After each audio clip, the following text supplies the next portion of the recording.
Hey guys, welcome back. In today's video, I'm going to be looking at Manly Hall's lecture, My Philosophy of Life. It originally came out as a LP. Actually, I have a copy right here. So yeah, it originally came out as a 10-inch LP. This is explicitly Manly Hall giving an overview of his philosophy of life.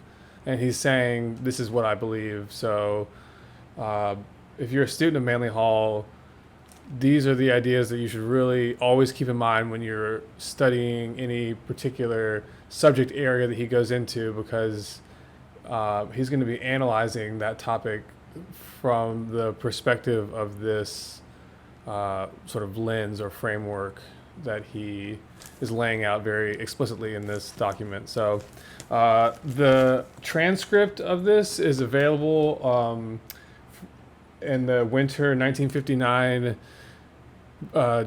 edition of the PRS Journal. And so if you want to check it out, you can find this online. Originally, I was going to do a vinyl recording of the audio, but my version's pretty crackly, and there's a couple skips here and there. So I just decided to use a clearer audio version that I found online. But anyway, we're going to be going into that today. I do want to just quickly plug the fact that this is the first video I've done since I posted a documentary series that I worked very hard on that hasn't quite found its viewership yet, but I really want to recommend it right now to anybody who's interested in the wisdom tradition and the teachings of Manly Hall. It's called The Real Illuminati. It's a 13-part series, and just to get a taste of it, what's featured in it, I put together a 15-minute keynote video. There's also an audio version on my podcast that's a clip from a Manly Hall lecture. So if you listen to that lecture and it's a topic you're interested in, my goal for this was to create sort of like a Netflix-style documentary series, but in making it, I applied this sort of mixtape method that I've been experimenting with of making documentaries, kind of sampling footage, sampling other material, and splicing it together to make something unique, sort of in the hip hop format. So that's the last one of those documentary things I'm going to make for a while. It was a heroic effort for 4 months to put that whole series together, which includes not only the Real Illuminati, but my 7-part series on depth psychology that goes into Carl Jung, Stan Grof, and Joseph Campbell, done in the same format. That's really good. I really hope people find that, especially if you're a student of those psychologists. And then I also have the Deep State, Mr. Global, and Secret Space program, and these are all going to come together in what I'm working on now, which is a series, like a study guide sort of series of publications that are going to be explicitly based on the writings of Manly Hall. So I'm going to go through various journal articles and books and lecture recordings, or I have gone through them already, on various topic areas. And so I'm going to separate each topic out into its own publication. So I'm working on 2 right now, but my goal is to aggregate and sort of outline the essential teachings of Manly Hall and try to put them together in a way where you're getting a historical framework, but you're also going to get the core ideas of his doctrine. So the first 2 I'm working on, one's called Atlantis and the Origins of Civilization, and I'm going to talk about the human sort of cycle from the largest sense, like the human soul as the one great sort of macrocosm, and then how that manifests across 7 ages, and that's or 7 cycles, and that's sort of one of the essential teachings of both the Theosophy and Manly Hall's writing. So in this work I'm putting together, I'm just focusing on Manly Hall's teachings on these topics, and that's something I'm working on now, along with this a second version of that, which is going to be topic of the Americas, ancient Americas, the ancient Mayan civilization, and how that connects to this Atlantean hypothesis. So these are going to go together. I really hope these will find an audience, and I'm also I'm going to hopefully sell them for 10 or 15, but I'm hoping to use that to finance the continued work on this channel. So that's what I'm working on. Now I'm going to get into the content of today's lecture. And so we're going to start things off with Manly Hall, getting into his basic philosophy of life. And I'll interlude every now and then with some commentary to help establish context for the various sections as we go forward. So I hope you learn something from this. And if you haven't checked out any of the other material on my channel, I think it's all good quality. It's all building on each other. So if you find value in this video, check out some of the other material. And thanks for watching. So stay tuned. Thank you. My life has been devoted to the consideration of those essential doctrines which have most advanced the human state. Yet it would not be entirely fair to say that I have borrowed my convictions from antiquity, or addicted myself to the words or thoughts of the famous or the illustrious. I have chosen rather a course tempered by observation and experience, and mellowed by reflection. Weighing all things, I have chosen to cling to that which was good for me, and most serviceable for those who have sought my help and guidance. I respect and admire the great philosophers, spiritual leaders, sages and saints who have gone before. I do not worship them, nor do I desire to copy any one of them, for I believe that each has his own destiny, which must be unfolded and perfected.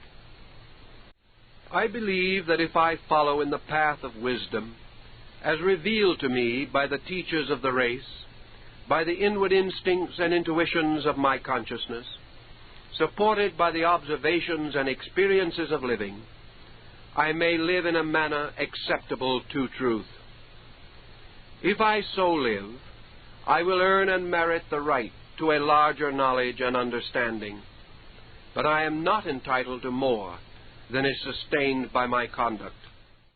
I sincerely believe that I have been endowed with faculties, powers, and perceptions, for the use of which I am morally responsible. Because I am a conscious being, and not required to follow the immediate instincts and impulses of my disposition, I can be kind, just, gentle, forgiving, compassionate, and self-sacrificing, even under the most trying and difficult circumstances. Both by observation and experience, and by the testimony of the ages, I inwardly know right from wrong, and good from bad. I may not attain to an absolute definition of these terms, but I understand them as they apply to me and to my own conduct. I cannot, therefore, claim to be wise, virtuous, or devout, unless by my actions I sustain such pretensions. It seems to me that the purposes of philosophy and psychology are to guide me in the moderation of my conduct. All right, so I want to quickly interject. Manly Hall's saying some pretty important and profound things here. He doesn't usually talk about himself or speak in the first person, so when he does so in this instance, it is quite notable. He states pretty explicitly that he is a sage-type individual, or he's one of these so-called real Illuminati that I talk about in the documentary series. So let's go over the explicit bullet points of what he says. First, he said that his life has been dedicated to philosophy with a humanist ideal of advancing the human estate. He says that he studies other people, but he doesn't try to be like them. He wants to talk about their ideas, but he says that he's basically responsible for his own words and thoughts, and that he wants to be taken, and that no one else should be held, no school or other person or tradition should be held responsible for what he teaches. And then he makes a really notable point. He says, I believe that if I follow in the path of wisdom as revealed to me by the teachers of the race, as revealed to him by the original teachers of the race. So that's what I'm talking about, the real Illuminati. this is what I'm talking about. I'm not talking about the folk belief in the Illuminati as a very powerful corporation with weird sort of satanic interests.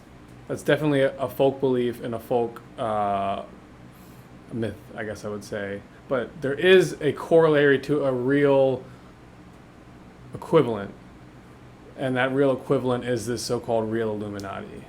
And so Manly Hall is the real Illuminati.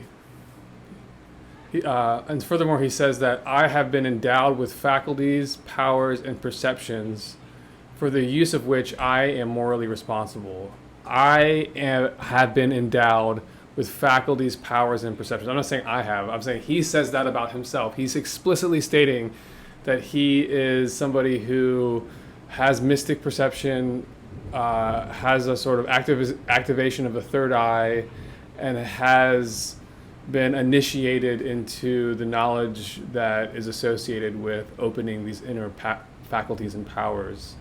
So now we're correlating the idea of him having been taught by this sort of esoteric method of instruction from original masters, teachers of the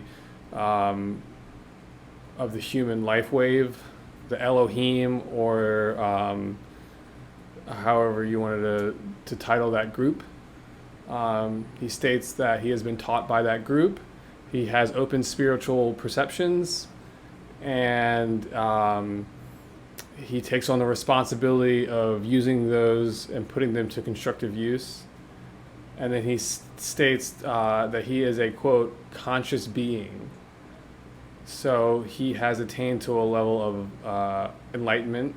He also states that by observation and experience, and by the testimony of the ages, meaning his research into the ancient knowledge, he inwardly knows right from wrong and good from bad. So he's implying that he has the quality of a bodhisattva, of somebody who is accomplished through previous experience and comes back to a state below that which they have earned in terms of their next incarnation or embodiment. He comes back in order to teach and fulfill a service to his God.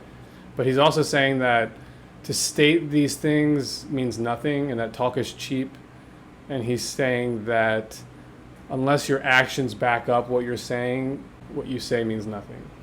All right, so now we're going to move on and go over the core essentials of Manly Hall's basic worldview. I give this a specific name, Ontology, for what he's going to be discussing. This is meaning the basic ideas that he's saying this is how reality is structured. So that's what, for me, that's what ontology means. It means your core model of reality as you understand it. So he's going to give us his core teachings of what is the fundamental elements and principles underlying reality, and it begins with God, as we'll see. From my search for the good and the necessary, I have come to the following convictions. I believe in one supreme and absolute power at the source of life, the cause of all living, and that this ineffable principle may justly and truthfully be named the One and the Good. Whether men call this universal divinity, God, or Allah, or Brahma, or Tao, is of no great concern, for such terms and titles reveal differences of language, but not divergence of ideas.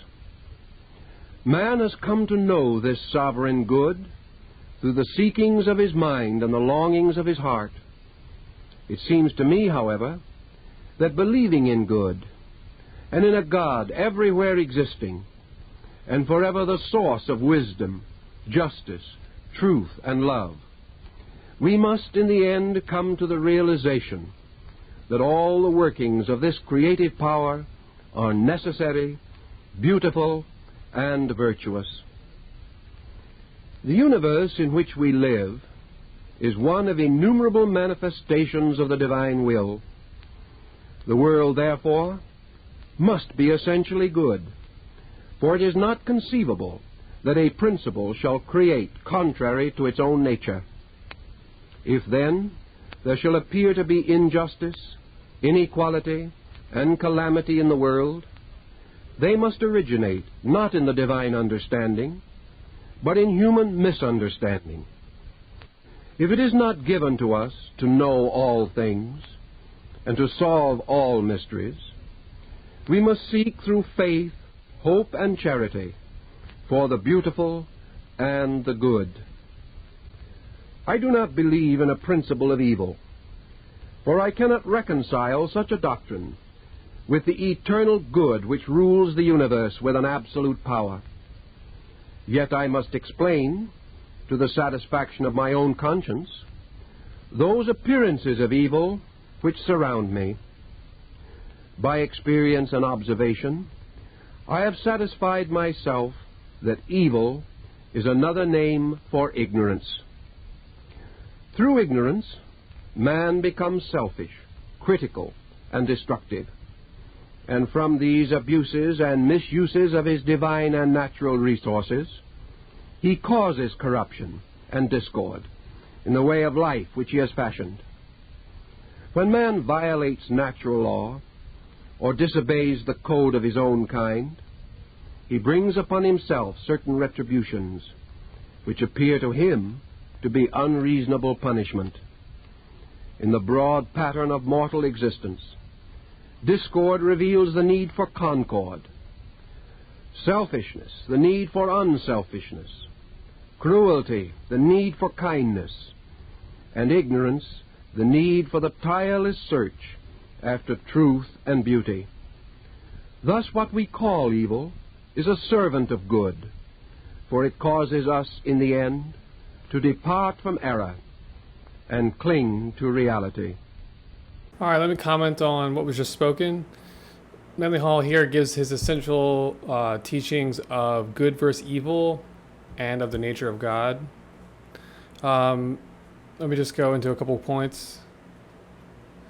He states that he believes in one supreme and absolute power at the source of life. And this power is the cause, the single cause of all living. It's the one, the universal divinity, God, Brahma, and Tao. These are all different names for the same thing. And this is the absolute power in existence. It's a one single unity. So if there's one ultimate unity, then the concept of evil being a separate power must be in some way a form of illusion to believe in evil. So he's going to unwind the reasoning behind that.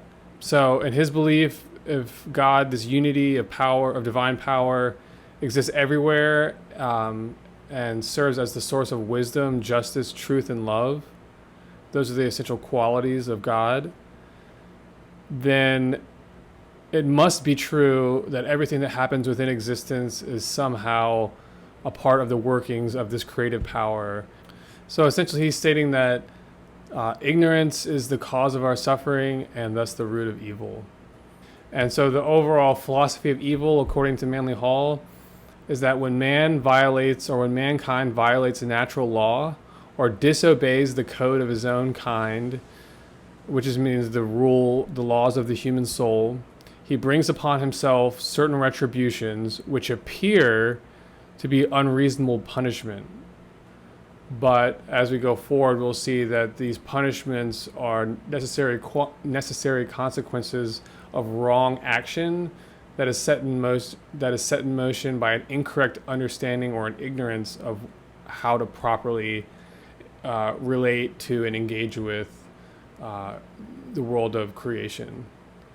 Also remember that these ideas of karma and sort of like divine justice, these things, you shouldn't look for answers to these things by purely focusing on one lifetime or one embodiment.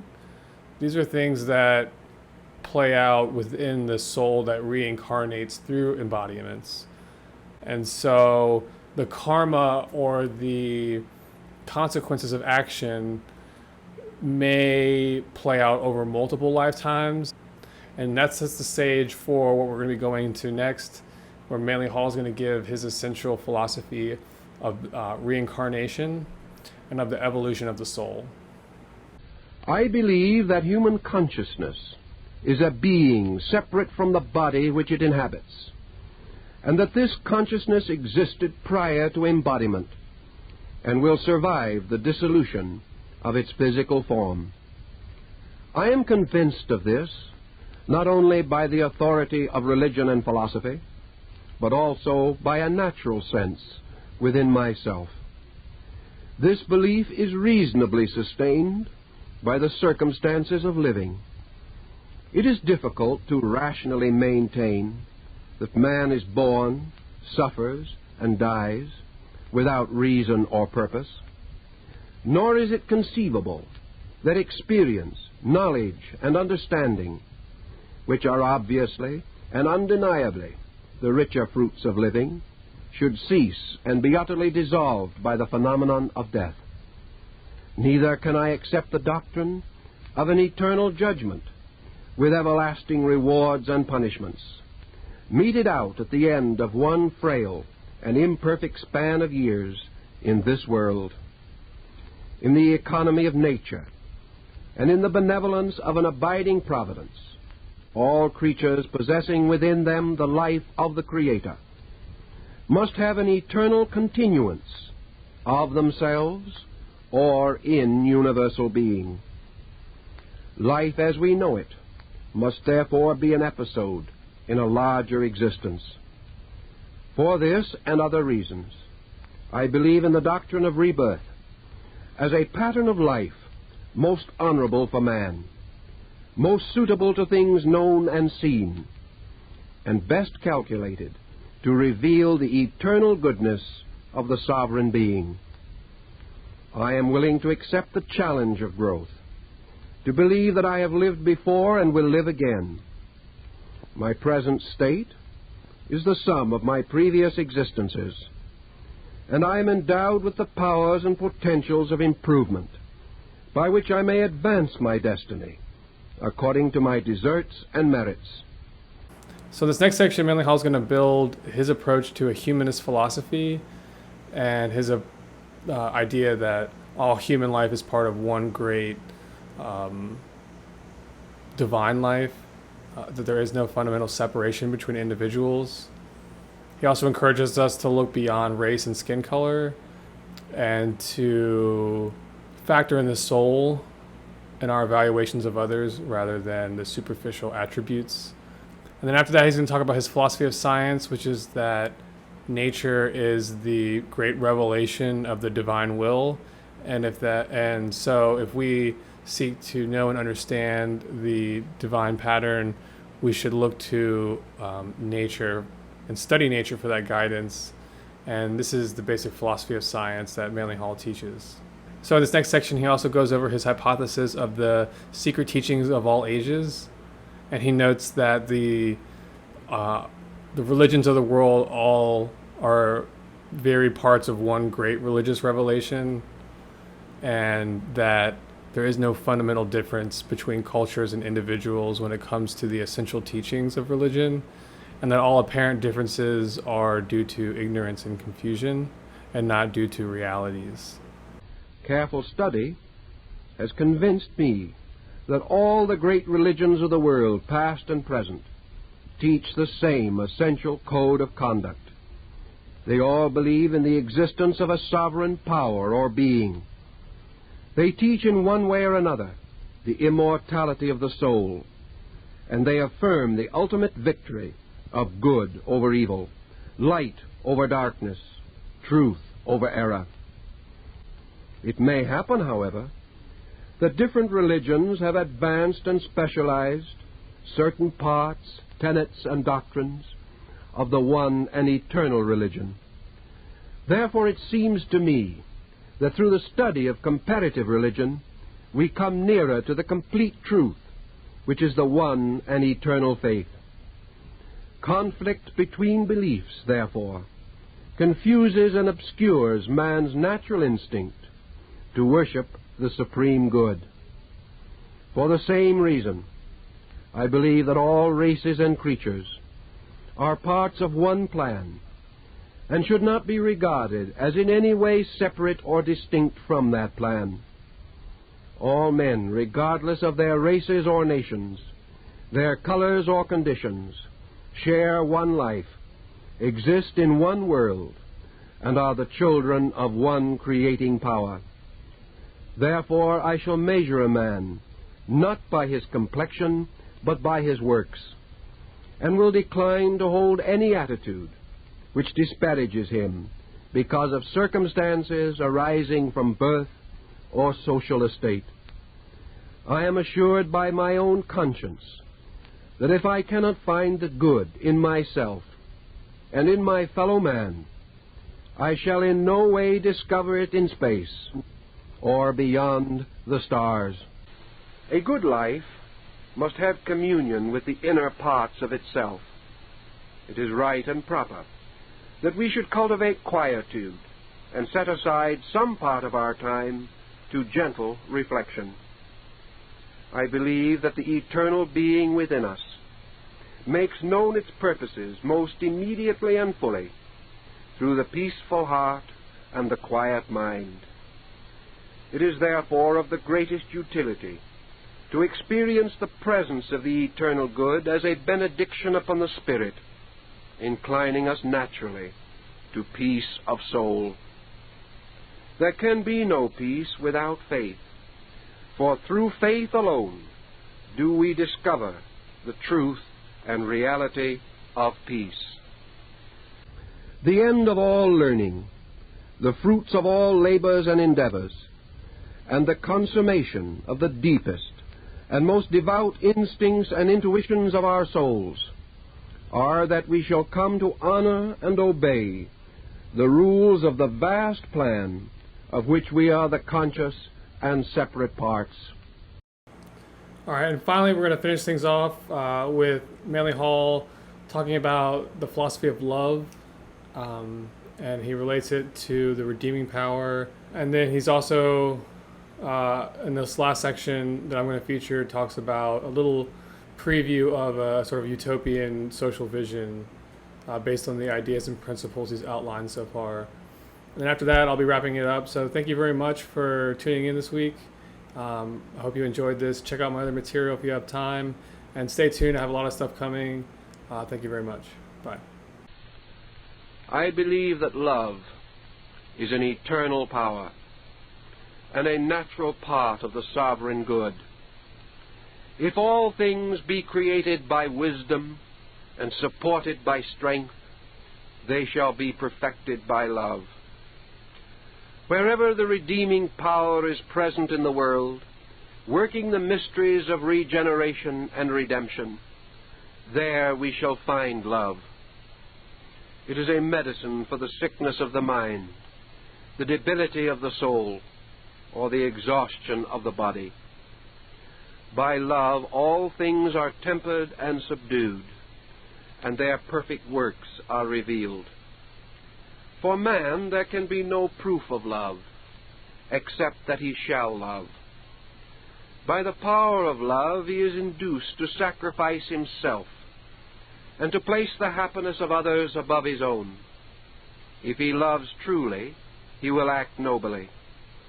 He will find no excuse for unkindness or discord, but will forgive his enemy and sustain his friend.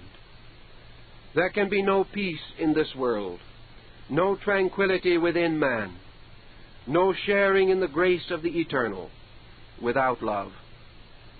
By it, wisdom shall be made alive. Knowledge shall be used for the common good. Science will become the servant of progress, and religion will end its doctrine of fear. Love is not to be declared or uttered or spoken, but shall be revealed by deeds. By it we are moved to do those things which bring joy to those we care for. True love can never be selfish or self-seeking, but gives of itself utterly and completely.